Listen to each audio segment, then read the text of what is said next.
Dangerous होता है। जैसे एबी डिविलियर्स है अब, जहाँ पे वो, और ये शोएब तनवीर ये पहली गेंद खेल रहे थे और पहली 2 गेंदों पे इन्होंने कमाल के छक्के लगाए थे और पता ही नहीं था कि शोएब तनवीर कैसे बल्लेबाजी करते हैं। हमारे ये प्लान था कि हम तो उन्हें बैक ऑफ लाइन डलवाए, गेंदबाजी करवाए, या तो ऑफ स्टंप के बाहर डाले या स्टंप में डाले, क्योंकि प्लान कर ही नहीं सकते थे कि ये बल्लेबाज को देखा ही नहीं है। अब जिसको देखा नहीं होगा उसके लिए क्या प्लान होगा। श्रीशांत का प्लान था स्टंप में गेंदबाजी करना और वहीं पे उन्होंने मार खाई थी।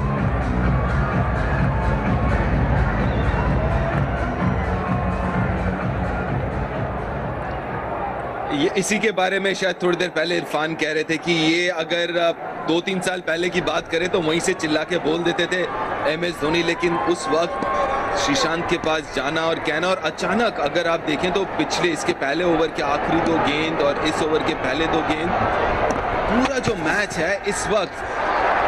पूरा घूम गया। और इरफान अचानक वो दोबारा, आपको लगा था या सारी टीम को उस वक्त लग रहा था कि नहीं यार इस मैच में वापस हैं ये लोग, और मिसबाह, क्योंकि पिछले मैच में भी लीग फेज में भी 50 बनाए थे भारत के खिलाफ।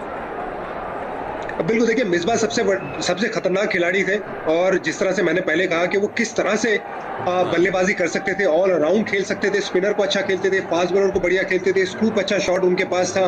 तो वो बड़े खतरनाक थे। लेकिन मुझे याद है जब छक्का पड़ा राउंड द विकेट श्रीशांत गेंदबाजी करने आए, मैंने उन्हें थोड़ा सा बाउंड्री लाइन से डांटा था उन्हें, क्योंकि कभी कभी आदत उनकी हुआ करती थी कि एक्शन बदल के गेंदबाजी करते थे, कि जैसे अगर उन्हें मार पड़ती थी तो एक्शन बदलते थे। मैंने नोटिस किया था और मैंने वहां से दूर से जाके बोला था कि आप अपनी एक्शन मत बदलो, कंट्रोल में रहो, क्योंकि कंट्रोल में रहो तो ये गेम अभी भी हमारे हाथ में है, यहाँ से गेम जाना नहीं चाहिए।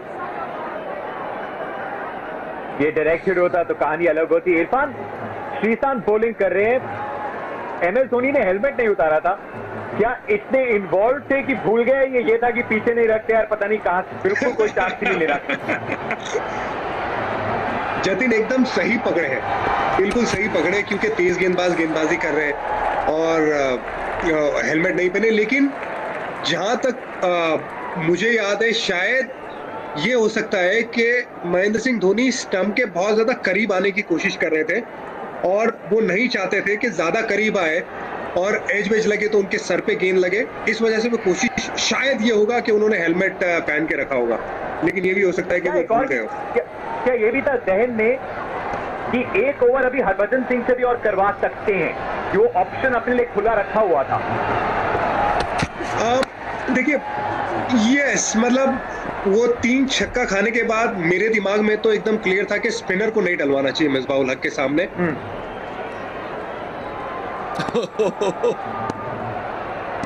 प्रेस हर जगह से, दुआएं, प्रार्थनाएं इंडिया में, पाकिस्तान में, लेकिन सोहेल तनवीर, सच बात ये थी मिसबाह को तो जानते थे, लेकिन Sohail Tanveer out of syllabus question बन के आ गए। बिल्कुल, देखिए सोहेल तनवीर को किसी ने देखा नहीं था बल्लेबाजी करते हुए, और जिस तरह से उनका फ्लो था, एकदम फ्री फ्लो जब उन्होंने बल्लेबाजी की, बहुत बैकलिफ्ट भी एकदम जबरदस्त कमाल, बल्लेबाज गेंदबाजी भी अलग तरीके से करते थे और बल्लेबाजी भी ऐसा लगता था एकदम अलग तरीके से करते थे सोहेल तनवीर। और ये 2 छक्के, हमें लगता था कि ये 2 छक्के हमें बहुत परेशान करेंगे सालों साल तक, क्योंकि देखिए मिसबाह-उल हक एक तरफ से मार रहे थे वो एक अलग बात रहती है, लेकिन जब दूसरी छोर से भी सपोर्ट मिल जाए और दोनों तरफ से रन बनने लगे तो फिर पीछे मुड़ के कोई भी टीम देखती नहीं। और यहाँ पे वैसे ही लग रहा था, एक बार फिर ऐसा लगा कि ये मैच उनकी तरफ मुड़ गया है। बिल्कुल, जैसे सोहेल तनवीर, क्योंकि आपको लगता है कि चलिए मिसबाह है, दूसरे छोर पे रख देंगे, दूसरे बैट्समैन को खिला देंगे, लेकिन वो जो छक्के जो लगाए बहुत महत्वपूर्ण, अच्छा ये विकेट था, क्योंकि क्या 3 गेंदों में कुछ 12 रन बनाए थे शायद वहां पे सोहेल तनवीर ने, और पूरा मैच घूम गया था। अच्छा यॉर्कर। लेकिन इरफान, मैं ये पूछना चाहूंगा, आप शायद तब आउटफील्ड पे फील्ड कर रहे थे, बाउंड्रियन फैंस भी होंगे, पाकिस्तानी फैंस भी होंगे, तो वो जो टू एंड फ्रो चल रहा था फैंस का, या वो लोग क्या